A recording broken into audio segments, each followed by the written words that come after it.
Baiklah, pada kesempatan kali ini saya Luciana Rosma dan rekan saya Junior Felicia akan membahas masalah mengenai bagaimana cara mempelajari bahasa Inggris secara efektif untuk siswa di Indonesia. Alright, for this occasion, I am Junior Felicia and my partner Luciana Rosma will explain you about how to learn English effectively for Indonesian students. Bagaimana yang kita ketahui, bahasa Inggris adalah salah satu bahasa asing yang dipelajari oleh siswa di Indonesia. As we know, English is one of foreign language that learned in Indonesia. Banyak kendala dan masalah yang dihadapi oleh siswa dalam mempelajari bahasa tersebut. There are so many difficulties that found by students in learning English. Jadi ada beberapa tips yang dapat ditawarkan untuk siswa di Indonesia dalam mempelajari bahasa Inggris secara efektif.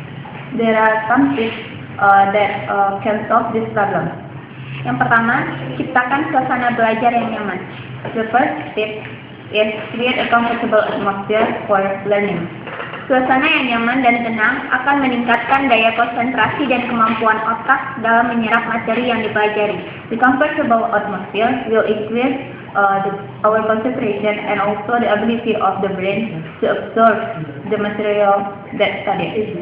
Suasana nyaman salah satunya didukung dari lingkungan atau tempat belajar. The comfortable atmosphere will support the learning environment or place. Contohnya seperti suasana yang tenang, teduh, dan sejuk. For example, the quiet atmosphere such as the cool and also very cozy. Bagi sebagian anak, belajar dengan iringan musik yang disukai dapat memberikan kenyamanan belajar dan meningkatkan konsentrasi. Some children like to learn English through music, which can provide to learn and improve their concentration. Yang kedua yaitu membuat rangkuman materi pelajaran. And the second tip is making a summary of the subject. Saat membuat rangkuman materi pelajaran, akan terjadi 2 kali proses belajar pada saat yang bersamaan. When making a summary of the subject, will occur twice the learning process at the same time. Pertama adalah proses membaca atau menyimak. The first is the process of reading or listening.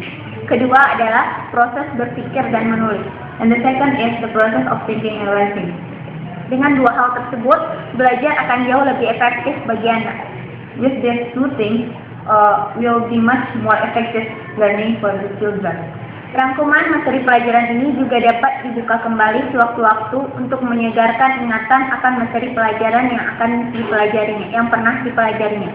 For refresh the memory of the subject matter, we can reopen the summary of the subject at this time.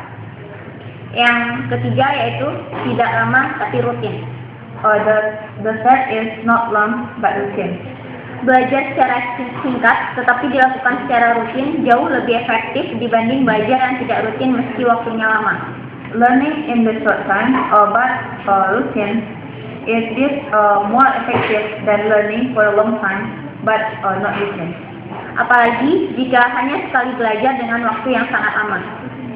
Moreover, if only just study once but take long time.